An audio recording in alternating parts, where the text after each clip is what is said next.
Bismillahirrahmanirrahim.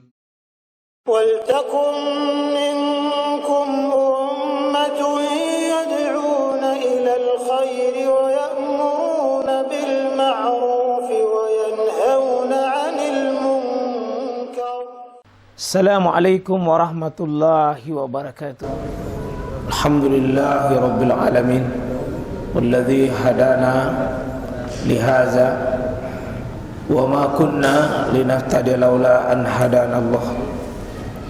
Segala puji bagi Allah melengkapi hidup kita dengan panduannya, hidayahnya, supaya hidup kita ini terarah mana yang Allah maui, mana yang Allah subhanahu wa ta'ala kehendaki.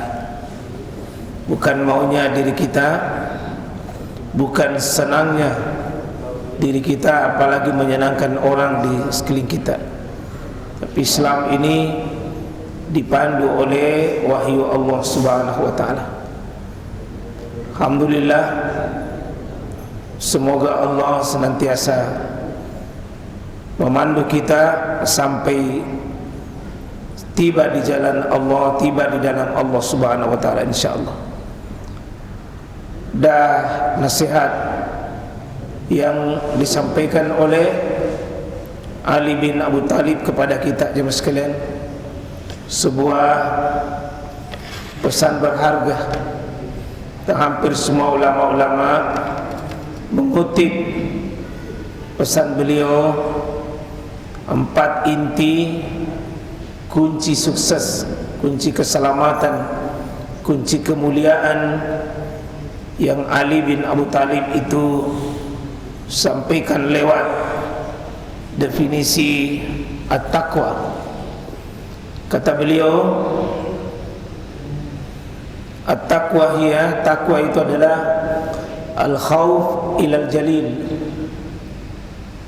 wal amalu bitanzil wal qana aw rida bil qalil wal istidadu li yaumir rahil. 4 inti beliau nasihatkan. Al-khawf, hendaknya memiliki rasa takut, dan terasa betul ini takut itu ilal jalil, kepada zat yang maha mulia. Siapa memiliki rasa takut itu ada benteng pertahanan untuk merem kita punya nafsu, sebab itu nafsu liar, semakin dituruti semakin seperti gas, semakin jadi-jadi. Innan nafsa la ammaratun bisu. Itu dalam Al-Quran. Sungguh nafsu itu, dalam nafsu ammarah itu hanya memerintahkan asu. Pokoknya nafsu ini tidak pernah menghendaki kebaikan, dia hanya menghendaki asu, keburukan. Siapa yang bisa merem ini, keinginan ini jemaah sekalian, adalah al-khawf, rasa takut kita kepada Allah.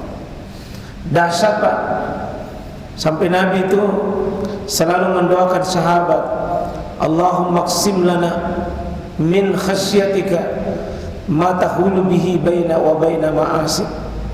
Ya Allah, bentengi diriku dengan Engkau, bentengi diriku dengan Engkau dengan perbuatan-perbuatan maksiat. Halangi saya, pagari saya untuk memasuki wilayah kemaksiatan. Dengan apa pagarnya? Al-khawf ilal jalil, takut kepada Allah subhanahu wa ta'ala.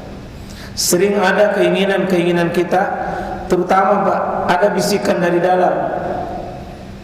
Tapi kalau kita berikan suara hati dari dalam berkata, enggak, ini kehancuran bagi saya, ini bukan Allah ridho atas ilmu kita, tentu merem itu. Dan yang dimaksud dengan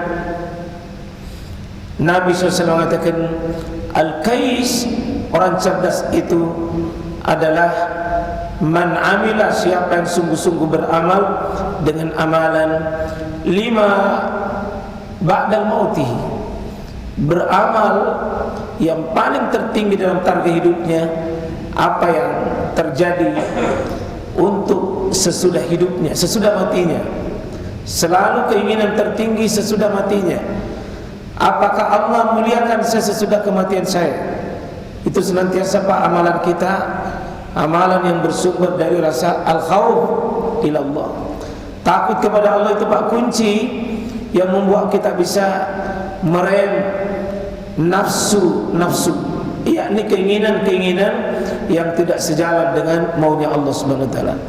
Ya, ada di lain nasihat Ali bin Abu Thalib itu, wal amalu bit tanzil, hendaknya beramal dengan at-tanzil. Apa itu? Beramal dengan sesuatu yang diturunkan Allah, yakni wahyu. Jadi amalan kita itu Pak bukan banyaknya, tapi amalan yang sesuai dengan maunya Quran yang Allah pandu bagi kita. Hendaknya amalan kita itu tanya Allah, yang biasa disebutkan oleh ulama qala Allah wa qala Rasul. Ibadah kita itu tidak dibangun dari selera kita Pak, tapi maunya Allah Subhanahu wa taala. Dan resep yang ketiga kata Ali, hendaknya beliau mengatakan wal kana walau bil qalil.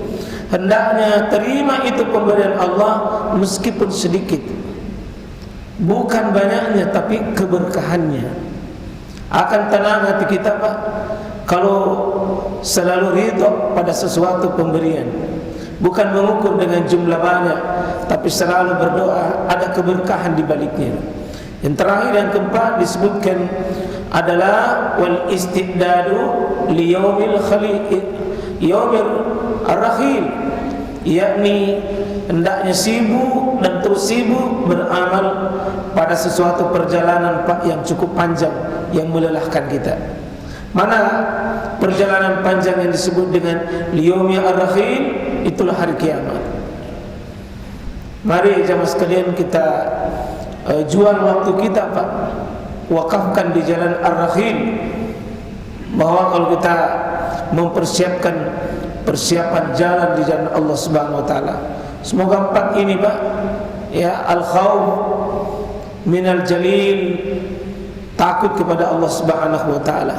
Kemudian wal amalu bitanzil, beramal dengan sesuatu yang Allah turunkan wahyu. Kemudian wal qana' bil qalil, hendaknya qanaah, menerima meskipun sedikit. Kemudian yang keempat istidadu liyaumir rahil, beramal sibuk dengan perjalanan cukup panjang.